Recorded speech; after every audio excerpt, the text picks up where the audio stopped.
ఎవరూ లేకపోవడం స్వేచ్ఛ అనుకుంటున్నారు కదా, అది స్వేచ్ఛ కాదు. ఒక క్షణం ఆలోచించండి. ఉదయం మిమ్మల్ని ఎవరూ నిద్ర లేపటం లేదు. రాత్రి మీరు ఇంటికి ఎప్పుడు వచ్చినా ఎవరూ అడగటం లేదు. మీరు ఏం చేసినా, ఎటు వెళ్ళినా ప్రశ్నించే మనుషులు లేరు. మొదట్లో ఇది అద్భుతంగా అనిపిస్తుంది. నా జీవితానికి నేనే రాజు కూడా అనుకుంటారు. కానీ వారాలు గడిచాక ఏమవుతుందో తెలుసా? ఆ నిశ్శబ్దమే మిమ్మల్ని లోపల నుంచి తినేయటం మొదలు పెడుతుంది. రూమ్లో ఫ్యాన్ తిరుగుతున్న శబ్దం కూడా ఒక పెద్ద భారంలా మారుతుంది. అప్పుడు మీకే ఒక అనుమానం వస్తుంది. ఇది నిజంగా నేను కోరుకున్న ఫ్రీడమా, లేక నెమ్మదిగా నన్ను నశింపచేస్తున్న ఒంటరితనమా అని. నిజం మాట్లాడుకుందాం. మనం ఒంటరితనాన్ని స్వేచ్ఛ అని చెప్పేసి భ్రమపడుతున్నాం. పరమహంస యోగానంద గారు ఒక అద్భుతమైన మాట చెప్పారు. భౌతికంగా బంధాలు మిమ్మల్ని బానిసలుగా మార్చవు. మీ లోపల ఏర్పడిన ఒక పెద్ద శూన్యం ఉంది చూశారు, అది మిమ్మల్ని బానిసల్ని చేస్తుంది అని. బయట మనుషులు లేకపోవడం అస్సలు సమస్య కానే కాదు. కానీ మీతో మీరు ఒక్క నిమిషం కూడా ప్రశాంతంగా కూర్చోలేకపోతున్నారు చూశారు, అదే అసలైన సమస్య. మీరు గమనించారో లేదో, మీరు ఒక్కరే గదిలో ఉన్నప్పుడు ఎందుకు వెంటనే చేతిలోకి ఫోన్ వస్తుంది? ఎందుకంటే మీకు నిశ్శబ్దం అంటే భయం. ఆ నిశ్శబ్దంలో మీతో మీరు ఫేస్ టు ఫేస్ కూర్చోవలసి వస్తుందని మీకు భయం. మీ అసలు రూపం, మీ లోపల ఉన్న ఖాళీతనం మీకు స్పష్టంగా కనిపిస్తాయి కదా మీరు నిశ్శబ్దంగా ఉంటే. ఆ నిజాన్ని తట్టుకునే ధైర్యం లేక మనం ఈ డిజిటల్ ప్రపంచంలోకి పారిపోతున్నాం. మీరు బంధాల నుంచి తప్పించుకుంటే స్వేచ్ఛ వచ్చేసింది అనుకుంటారు. కానీ నిజానికి మీరు ఒక జైలు నుంచి ఇంకో జైలుకు మారారంతే. మనిషి జీవితంలో 2 రకాల జైళ్లు ఉంటాయి. మొదటిది బయట సమాజం లేదా ఇతరుల నియంత్రణ. రెండవది మీ సొంత మనస్సు యొక్క నియంత్రణ. మొదటి జైలు తలుపులు బద్దలు కొట్టడం చాలా సులువు. కానీ రెండో జైలు ఉందే, మీ మనసు, దాని నుంచి విముక్తి పొందటమే అసలైన ఆధ్యాత్మిక యాత్ర.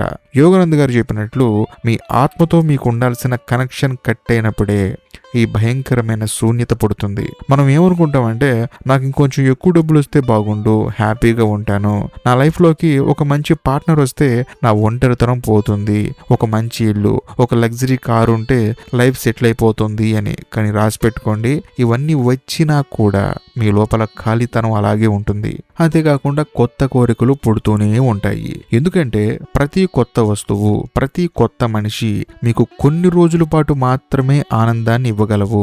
ఆ కొత్తదనం అయిపోగానే మళ్ళీ పాత శూన్యత మిమ్మల్ని పట్టుకుంటుంది. ఎందుకు ఇలా జరుగుతుంది తెలుసా? ఆ ఖాళీ అనేది బయట లేదు, అది మీ లోపల ఉంది. మీరు లోపల ఖాళీగా ఉంటూ బయట వస్తువులతో దాన్ని నింపాలని చూస్తున్నారు. ఇది ఒక చిల్లు పడ్డ కుండలో నీళ్లు పోయడం లాంటిది. ఎన్ని నీళ్లు పోసినా ఉపయోగం లేదు. ఈ ఒంటరితనం మిమ్మల్ని శారీరకంగా చంపకపోవచ్చు, కానీ నెమ్మదిగా మీ సొంత విలువని మీరు మర్చిపోయేలా చేస్తుంది. ఎప్పుడైతే మీరు మీ విలువని మర్చిపోతారో అక్కడి నుంచే అసలైన నరకం మొదలవుతుంది. పక్కవాడితో కంపారిజన్, రాత్రులు నిద్ర పట్టనివ్వని ఓవర్ థింకింగ్, ఆ తర్వాత డిప్రెషన్, యాంగ్జైటీ. అసలు బాధ ఒంటరిగా ఉండడం కాదు, మీలోని దివ్యత్వాన్ని మీరు మర్చిపోవడమే. ఈ ఒంటరితనం, ఈ శూన్యత అసలు ఎందుకు వస్తాయి? ఎప్పుడైనా లోతుగా ఆలోచించారా? చిన్నప్పటి నుంచి మన సమాజం మన బ్రెయిన్ లోకి ఒక పెద్ద అబద్ధాన్ని ఎక్కించింది. ఇతరులు నిన్ను ప్రేమిస్తేనే, నలుగురు నిన్ను గుర్తిస్తేనే నువ్వు విలువైన వాడివి అని. ఈ ఒక్క అబద్ధం వల్లనే ఈరోజు జనాలంతా భిక్షగాలులాగా మారిపోయారు. అవును, మనందరం ప్రేమ కోసం, అటెన్షన్స్ కోసం, కామెంట్స్ కోసం సమాజాన్ని భిక్ష అడుగుతున్నాం. పరమహంస యోగానంద గారు చెప్పే సత్యం దీనికి పూర్తిగా భిన్నంగా ఉంటుంది. ఆయన అంటారు, నువ్వు పుట్టిన క్షణంలోనే సంపూర్ణుడివి. మీకు ఎవరో వస్తేనే విలువ రాదు, ఎవరూ లేనంత మాత్రాన మీ విలువ తగ్గదు. బయట వాళ్ళని ప్రేమ అడిగేవాడు ఎప్పటికీ భిక్షగాడిగానే మిగిలిపోతాడు. కానీ తన లోపల ఉన్న ప్రేమను తెలుసుకొని తానే ప్రేమగా మారినవాడు ఈ ప్రపంచానికి రాజవుతాడు. మనం మన ఆనందానికి, ప్రశాంతతకి రిమోట్ కంట్రోల్ వేరే వాళ్ళ చేతిలో పెట్టేశాం. అందుకే ఈ గోలంతా. మనం మన మనసు చెప్పే ప్రతి మాటని నిజం అనుకొని నమ్ముతాం. మన మనసు ఒక అబద్ధాల ఫ్యాక్టరీ. అది మిమ్మల్ని ఎప్పుడూ ఏదో ఒక భయంతో ఉంచడానికి ట్రై చేస్తూనే ఉంటుంది. నువ్వు ఒంటరివాడి అయిపోయావు, నిన్నెవరు పట్టించుకోవట్లేదు, నీ లైఫ్ వేస్ట్ అంటూ నిరంతరం మీ చెవులో పోరు పెడుతూనే ఉంటుంది. యోగానంద గారు ఏమంటారంటే, ఈ మనసు అనేది ఒక అబద్ధం లాంటిది. దాని మీద కోరికలు, భయాలు అనే దుమ్ము పేరుకుపోవటం వల్ల అందులో మీ నిజమైన ఆత్మస్వరూపం కనిపించడం లేదు. అందుకే మీకు ఈ శూన్యత, ఈ భయం. మీరు బయట ప్రపంచంలో ఎన్ని విజయాలు సాధించినా, ఎంతమంది స్నేహితులను సంపాదించుకున్నా లోపల ఏదో తెలియని వెలితి మిమ్మల్ని వేధిస్తూనే ఉంటుంది. ఉంటుంది. ఎందుకంటే మీ వేర్లను వదిలేసి కొమ్మల మీద రంగురంగుల పువ్వుల కోసం వెతుకుతున్నారు. ఆ వేర్లే మీ ఆత్మ. మీ ఆత్మతో కనెక్షన్ తెగిపోయినప్పుడు జీవం లేని చెట్టులా మీరు లోపల ఎండిపోవడం మొదలవుతుంది. మనం ప్రతిరోజు రాత్రి పడుకునే ముందు మన ఫోన్ బ్యాటరీ 100% ఛార్జింగ్ చేసుకుంటాం. కానీ రోజంతా రకరకాల మనుషులు, రకరకాల పరిస్థితుల వల్ల డ్రైన్ అయిపోతున్న మన మానసిక శక్తిని, మన చైతన్యాన్ని రీఛార్జ్ చేసుకోవడం పూర్తిగా మర్చిపోయాం. ఈ ఇన్బ్యాలెన్స్ వల్లే అసలైన డిప్రెషన్ పుడుతుంది. మనసు ఎప్పుడూ రేపటి గురించి భయంతోనో, నిన్నటి గురించి బాధలోనో ఉంటుంది. ఈ రెండింటి మధ్య నలిగిపోతూ ప్రస్తుత క్షణంలో ఉన్న ప్రశాంతతని మనం పూర్తిగా కోల్పోతున్నాం. పరమహంస యోగానంద గారు ఒక చక్కని ఉదాహరణ చెప్పారు. ఒక సముద్రపు అల తానే ఒక పెద్ద సముద్రం అనే విషయాన్ని మర్చిపోయి తాను చాలా చిన్నదానినని, త్వరలోనే ఒడ్డు కొట్టుకుపోయి చనిపోతానని చెప్పేసి భయపడుతుందంట. ఈరోజు మీ పరిస్థితి కూడా సరిగ్గా అలాగే ఉంది. మీరు అనంతమైన దివ్య చైతన్యంలో ఒక భాగం అనే సత్యాన్ని మర్చిపోయి కేవలం ఈ 5 అడుగుల శరీరం మాత్రమే నేను అనుకుని భయపడుతున్నారు. ఈ అజ్ఞానమే అన్ని దుఃఖాలకు, ఒంటరితనానికి మూలం. సరే, ఇప్పుడు భయంకరమైన ఒంటరితనాన్ని, లోపల శూన్యాన్ని ఎలా అధిగమించాలో చూద్దాం. ఫస్ట్ యోగానంద గారు దీనికి ఒకే ఒక సరళమైన పవర్ఫుల్ మార్గాన్ని చూపించారు. అదే నిశ్శబ్దాన్ని ప్రేమించడం. నిశ్శబ్దం అంటే భయపడి పారిపోవడం కాదు, ఆ నిశ్శబ్దంలోకి లోతుగా ప్రయాణించడం. దీనికోసం మీరు హిమాలయాలకు వెళ్లాల్సిన అవసరం లేదు. మీ చుట్టూ ఉన్న మనుషులకు దూరంగా వెళ్లాల్సిన అవసరం అంతకన్నా లేదు. రోజుకి కనీసం ఒక అరగంట సేపు ఫోన్ పక్కన పెట్టి ల్యాప్టాప్ క్లోజ్ చేసి ప్రశాంతంగా ఒక చోట కూర్చోండి. మొదట్లో మీరు అలా కూర్చున్నప్పుడు మీ మనసు ఒక పిచ్చి కోతిలా పరిగెడుతూనే ఉంటుంది. పాత జ్ఞాపకాలని, లేనిపోని భయాలని మీ ముందుకు తెచ్చి మిమ్మల్ని ఇబ్బంది పెడుతూనే ఉంటుంది. అయినా సరే పారిపోకండి. ఆ ఆలోచనలో కేవలం ఒక సాక్షిగా నిలబడి గమనించండి. అంటే పక్కన ఏదో జరుగుతుంటే మనం చూస్తూ ఉంటాం కదా, అలాగే మన మనసులో ఆలోచనలు వస్తున్నా సరే వాటిని అబ్జర్వ్ చేస్తూ ఉండండి. ఆ తర్వాత నెమ్మదిగా మీ శ్వాస మీద దృష్టి పెట్టండి. శ్వాస లోపలికి వెళ్తున్నప్పుడు, బయటకు వస్తున్నప్పుడు మీ శరీరంలో జరిగే మార్పులను గమనించండి. క్రమంగా ఆలోచనల వేగం తగ్గి మీ లోపల ఒక అద్భుతమైన నిశ్శబ్దం ఆవరించడం మీరు గమనిస్తారు. ఆ నిశ్శబ్దంలోనే మీ నిజమైన ఆత్మ మీకు పరిచయం అవుతుంది. పరమహంస యోగానంద గారు ఏమంటారంటే, నిశ్శబ్దమే దేవుడి యొక్క భాష. మీరు ఎప్పుడైతే ఆ అంతర్గత నిశ్శబ్దంతో కనెక్ట్ అవుతారో అప్పుడు మీ చుట్టూ ఉన్న ప్రపంచం మొత్తం మారిపోతుంది. బయట ఎంత పెద్ద తుఫాను ఉన్నా మీ లోపల మాత్రం ఒక అచంచలమైన శాంతి ఉంటుంది. అప్పుడు మీకు అర్థం అవుతుంది, ఒంటరిగా ఉండడం అనేది ఒక శాపం కాదు, అది మీతో మీరు కనెక్ట్ అవడానికి ప్రకృతి మీకు ఇచ్చిన ఒక గొప్ప అవకాశం అని. నిజమైన స్వేచ్ఛ అంటే ఏంటో తెలుసా? ఎవరు లేకపోవడం కాదు. మీ చుట్టూ వందల మంది ఉన్నా, అసలు ఎవరు లేకపోయినా మీ లోపల ఉన్న ప్రశాంతత అస్సలు మారకపోవడమే నిజమైన ఫ్రీడమ్. ఒక మనిషి మిమ్మల్ని పొగిడితే ఆకాశానికి ఎగిరిపోవడం, అదే మనిషి మిమ్మల్ని తిడితే డిప్రెషన్ లోకి వెళ్ళిపోవడం, ఇదే స్వేచ్ఛ కాదు. దీన్ని పక్కా బానిసత్వం అంటారు. మీరు మీ ఆనందాన్ని వేరే వాళ్ళ మూడ్ మీద డిపెండ్ చేశారు. యోగానంద్ గారు ఒక అద్భుతమైన ప్రాక్టికల్ టెక్నిక్ చెప్పారు.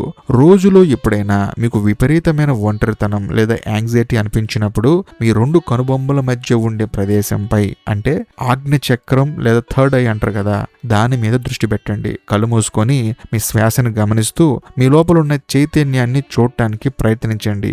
ఆ స్థానంలోనే మీ అసలైన బుద్ధి, వివేకం దాగి ఉన్నాయి. అక్కడికి మీ దృష్టి మారినప్పుడు మీ మనసు క్రియేట్ చేసి ఈ చిల్లర భయాలన్నీ మంచులా కరిగిపోతాయి. మీరు ఒంటరిగా ఉన్నప్పుడు ఆ సమయాన్ని మిమ్మల్ని మీరు తిట్టుకోవడానికి ఉపయోగించకండి. దాన్ని ఒక ఆధ్యాత్మిక ఏకాంతంగా మార్చుకోండి. లోన్లీనెస్ అంటే ఒంటరితనపు నరకం, సాలిట్యూడ్ అంటే ఏకాంతపు స్వర్గం. ఈ రెండింటికి తేడా ఒకటే. మీ మనసు ఖాళీగా ఉంటే అది లోన్లీనెస్, అదే మీ మనసు ఆత్మతో నిండి ఉంటే అది సాలిట్యూడ్. మిమ్మల్ని మీరు ప్రేమించుకోవడం మొదలు పెట్టిన రోజు ఈ ప్రపంచంలో ఏ శక్తి మిమ్మల్ని ఒంటరి వాడిని చెయ్యలేదు. ఇప్పుడు మన దైనందిన జీవితాన్ని ఎలా మార్చుకోవాలో మాట్లాడుకుందాం. రేపటి నుంచి మీ లైఫ్ స్టైల్లో చిన్న చిన్న మార్పులు చేయండి. ఉదయం నిద్ర లేవగానే మొదటి గంట సేపు, అలాగే రాత్రి పడుకునే ముందు చివరి గంట సేపు ఫోన్ ముట్టుకోకండి. ఈ 2 సమయాలు మీ సబ్ కాన్షియస్ మైండ్ ని చాలా యాక్టివ్ గా ఉంచే సమయాలు. ఆ టైంలో మీరు సోషల్ మీడియా స్క్రోల్ చేస్తే ఇతరుల జీవితాలను చూసి మీ మైండ్ మరింత కుచించుకుపోతుంది. సో దానికి బదులు ఆ సమయాన్ని మీ లోపల చైతన్యంతో కనెక్ట్ అవడానికి కేటాయించండి. ఆధ్యాత్మికంగా ఉండండి. పరమహంస యోగానంద గారు ఏమంటారంటే, ప్రపంచం మొత్తం మిమ్మల్ని వదిలి వెళ్ళొచ్చు, మీ దగ్గర ఉన్న డబ్బు పోవచ్చు, పేరు ప్రఖ్యాతలు కూడా పోవచ్చు, కానీ మీ చైతన్యం, మీ ఆత్మ ఎప్పటికీ మీతోనే ఉంటాయి. ఈ సత్యాన్ని రోజు మీకు గుర్తు చేసుకోండి. ఎప్పుడైతే నశించిపోయే దొరికిపోయే వస్తువులపై ఆధారపడటం తగ్గిస్తారో అప్పుడు మీలో ఒక తెలియని ధైర్యం పుడుతుంది. ఆ ధైర్యమే మిమ్మల్ని జీవితంలో ఎలాంటి సమస్యనైనా ఎదుర్కొనేలా చేస్తుంది. మీరు ఈ ప్రపంచంలోకి ఒంటరిగా వచ్చారు, ఒంటరిగానే వెళ్తారు. మధ్యలో వచ్చే మనుషులు, బంధాలు, ఉద్యోగాలు, ఆస్తులు అన్నీ కేవలం ఒక నాటకంలో పాత్రలు లాంటివి.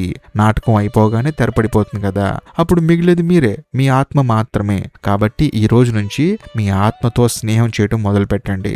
మీరు మీతో సంతోషంగా ఉండడం నేర్చుకోండి. అప్పుడు మీరు ఎక్కడున్నా, ఏ పరిస్థితిలో ఉన్నా ఎల్లప్పుడూ ఆనందంగానే ఉంటారు. ఒక విషయాన్ని బాగా గుర్తుపెట్టుకోండి, మీరు ఎవరి కోసమో దేనికోసమో ఎదురు చూడటం ఆపేసిన రోజే మీరు నిజంగా జీవించడం మొదలు పెడతారు. మనం ఎప్పుడూ ఒక భ్రమలో బ్రతుకుతుంటాం, ఎవరో వస్తారు, మన జీవితాన్ని మారుస్తారు, మనల్ని ఆనందంగా ఉంచుతారు అని. ఇది ఒక పెద్ద అబద్ధం. మీ లోపల ప్రశాంతతను మీకు ఇవ్వగల శక్తి ఈ ప్రపంచంలో ఏ మనిషికి లేదు. పరమహంస యోగానంద గారు చెప్పినట్లు మన నిజమైన ఆనందానికి మూలం మన ఆత్మలోనే ఉంది. ఆ మూలాన్ని వదిలేసి బయట వెతికితే దొరికేది కేవలం నిరాశ మాత్రమే. అందుకే ఈ రోజు నుంచి మీ ఆలోచన విధానాన్ని మార్చుకోండి. ఒంటరితనం మిమ్మల్ని భయపెడుతున్నప్పుడు కళ్ళు మూసుకొని గట్టిగా శ్వాస తీసుకోండి. మీ లోపల ఒక అనంతమైన శక్తి ఉందని, అది ఎల్లప్పుడూ మీకు తోడుగా ఉంటుందని నమ్మండి. ఈ విశ్వంలో మీరు ఒంటరిగా లేరు. మిమ్మల్ని సృష్టించిన ఆ దివ్య చైతన్యం ప్రతి క్షణం మీ శ్వాసలో, మీ గుండె చప్పుల్లో ప్రవహిస్తూనే ఉంటుంది. కాకపోతే మీరు ఆ విషయం మర్చిపోతారు. దాన్ని గుర్తించడమే మీరు మీ జీవితానికి ఇచ్చుకోగలిగే అతిపెద్ద బహుమతి. ఇప్పుడు మళ్ళీ మొదటి ప్రశ్న దగ్గరికే వద్దాం. ఉదయం మిమ్మల్ని ఎవరు లేపకపోతే, రాత్రి కోసం ఎవరు ఎదురు చూడకపోతే, మీరు ఏం చేసినా ఎవరు పట్టించుకోకపోతే అది నిజంగా ఫ్రీడమా లేక లోన్లీనెస్సా? యోగానంద గారి సమాధానం చాలా స్పష్టంగా సూటిగా ఉంటుంది. మీ మనసు లోపల ఖాళీగా ఉండి బయట మనుషుల కోసం ఆరాటపడుతుంటే అది ఒంటరితనం. అదే మీ మనసు మీ ఆత్మతో కలిసిపోయి ఆ దివ్యత్వంతో నిండి ఉంటే అది నిజమైన స్వేచ్ఛ. నిజానికి ఒంటరిగా ఉండడం అనేది ఒక శాపం కాదు, కానీ మీ సొంత ఆలోచనలతో మీరు ప్రశాంతంగా ఉండకపోవడమే నిజమైన శాపం.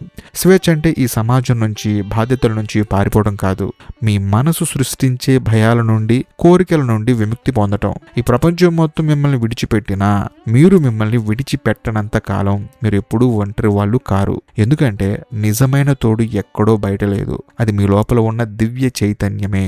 ఆ చైతన్యాన్ని తెలుసుకోండి, స్వేచ్ఛగా బ్రతకండి. ఈ వీడియో కనుక మీకు నిజంగా నచ్చితే మాత్రం ఖచ్చితంగా కామెంట్ చేయండి. మీ కామెంట్ కోసం వెయిట్ చేస్తూ ఉంటాను. బాయ్.